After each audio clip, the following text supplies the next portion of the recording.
김춘수 시인의 강우 작품에서 시작하겠습니다. 강우는 아내의 죽음이라고 하는 상황을 맞이한 화자가 자신의 애상감과 비애감을 드러내는 작품인데요. 이 애상감과 비애감이라고 하는 정서는 단순히 이야기했을 때는 슬픔이 되겠지만 절망감이라든가 단절감 내지는 그리움의 정서라고 이야기될 수도 있다는 점 함께 정리해 두시면 좋을 것 같습니다. 자, 당연히 이러한 화자의 정서를 강조하기 위해 여러 가지 표현들이 사용되었는데요. 동일한 시구가 반복된다거나 다양한 감각적 심상이 사용되었고, 그리고 자연물을 통해 화자의 정서를 심화하는, 우리가 흔히 이야기하는 객관적 상관물을 통해 화자의 정서를 심화하고 있다는 점 먼저 정리해두면 좋을 것 같습니다. 자, 본문에서 이러한 내용들이 어느 구절에서 어떻게 나타나고 있는지 확인해 보도록 하겠습니다. 자, 조금 전까지는 여기 있었는데 어디로 갔나? 밥상은 차려놓고 어디로 갔나? 넙치지짐이 맵싸한 냄새가 코를 맵싸게 하는데 어디로 갔나? 라고 이야기하고 있습니다. 자, 첫 번째 부분 확인해 보면 어디로 갔나? 어디로 갔나? 어디로 갔나? 지금 어디로 갔나? 라고 하는 구절을 반복하고 있죠. 이런 표현은 단순히 운율을 형성한다 라고도 이야기할 수 있겠지만 이거보다 이 강우라고 하는 작품 속에서는 화자가 아내를 찾는다라고 하는 화자의 정서, 단절감을 강조하는 효과를 거둔다라는 점도 함께 정리해 두시면 좋을 것 같아요. 그러니까 아내가 조금 전까지는 있었어요. 근데 지금은 어디로 갔는지 못 찾고 있는 거죠. 그래서 화자는 지금 단절감을 느끼고 있어요. 그리고 이러한 단절감을 조금 더 강조하기 위해서 밥상은 있어요.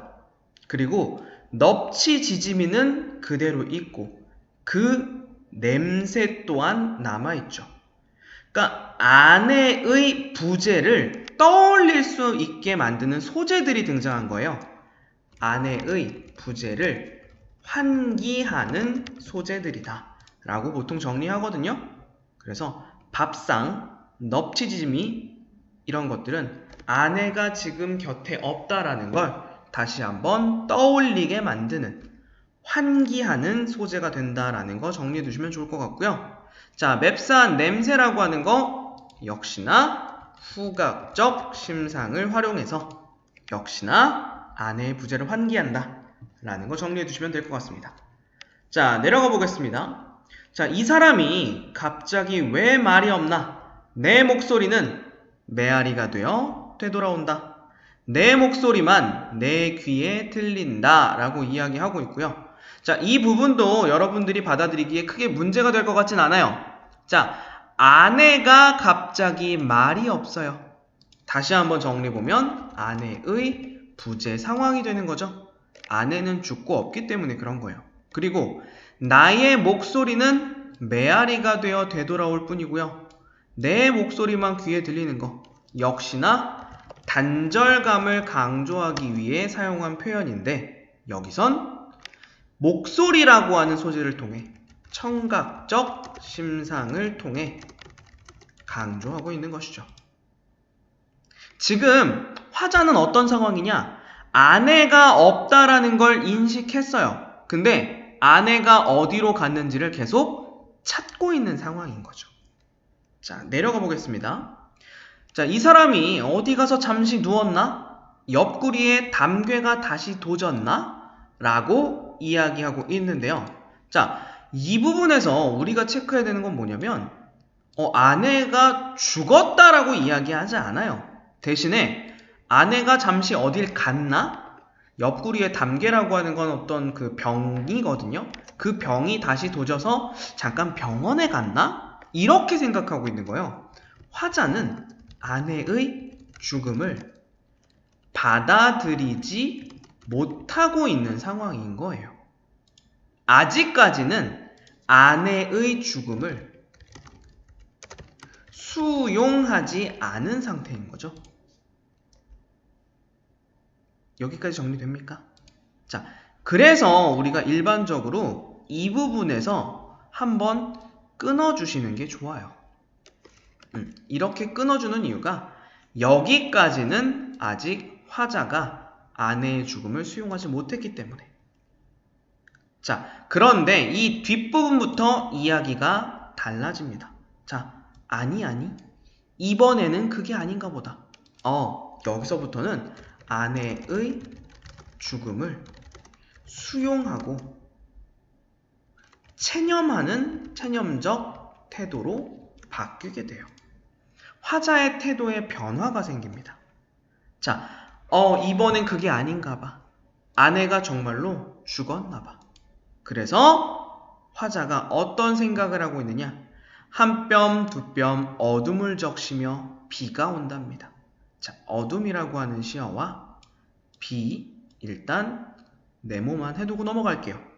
자, 혹시나 하고 나는 밖을 기웃거린다. 나는 풀이 죽는다. 라고 이야기하고 있죠. 자, 여기 이야기하고 있는 어둠이라고 하는 시어와 비라고 하는 시어. 화자가 느끼고 있는 절망감과 좌절감, 애상감이라고 하는 정서를 어둠과 비를 통해 강조하고 있는 거예요. 그렇기 때문에 당연히 이 어둠과 비는 객관적 상관물이 될 수 있겠죠. 물론 이 부분에서 어둠을 적시며 라고 하는 표현에 공감각적 심상, 어둠을 적신다가 되니까요. 자, 시각의 촉각화가 되겠죠. 이런 공감각적 심상 또는 감각의 전이라고 하는 표현을 통해서 강조하고 있다는 부분도 역시 함께 체크할 수는 있어요. 감각의 전이와 공감각적 심상 같은 말입니다. 이것도 역시나 화자의 정서를 강조하고 있지만 조금 더 중요하게 체크하자면 객관적 상관물이 조금 더 중요하진 않을까 싶기는 합니다. 자, 아무튼 그리고 나서 밖을 바라보는데 아내가 없죠. 나는 풀이 죽는 거죠. 체념적인 태도인 거예요. 아내의 죽음을 수용하는 태도인 거죠. 자, 그리고 다시 한번 나와요. 빗발이라고 하는 이야기 나오죠. 빗발 똑같이 네모 쳐두시면 될 것 같아요. 자, 이것은 한 치 앞도 못 보게 합니다. 그리고 왠지 느닷없이 그렇게 퍼붓는답니다. 지금은 어쩔 수가 없다고. 자, 이 어쩔 수가 없다고 라고 이야기하는 부분도 역시나 아내의 죽음을 다른 시에서는 사랑하는 누군가의 죽음에 대해서 이 슬픔을 극복해야지, 이 슬픔을 이겨내고 내 할 일을 하다 보면 만날 수도 있을 거야, 뭐 이런 시들도 있었지만 강우의 화자는 어쩔 수가 없다라고 하는 체념적 태도를 보인다는 게 차이점이에요. 그래서 이 작품을 공부할 때도 역시나 다른 이별의 슬픔을 노래하는 다른 작품과 연계해서 출제를 할 수도 있어요, 문제를. 그때 단순하게 이별의 슬픔을 노래했다라고 하는 정서만 비교할 수도 있지만 그 슬픔을 향한 화자의 태도가 어떻게 다른가를 비교하게 할 수도 있어요. 그러니까 그 조금 더 심층적인 정서도 태도도 함께 정리해 두시면 좋을 것 같습니다.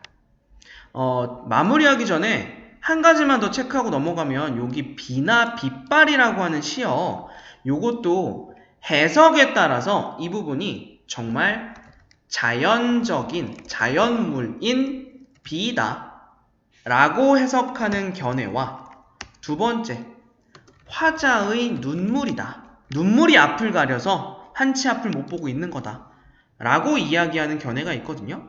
그래서 이런 견해로 바라본다면 이 비라고 하는 표현은 중의적인 표현이 되기도 합니다.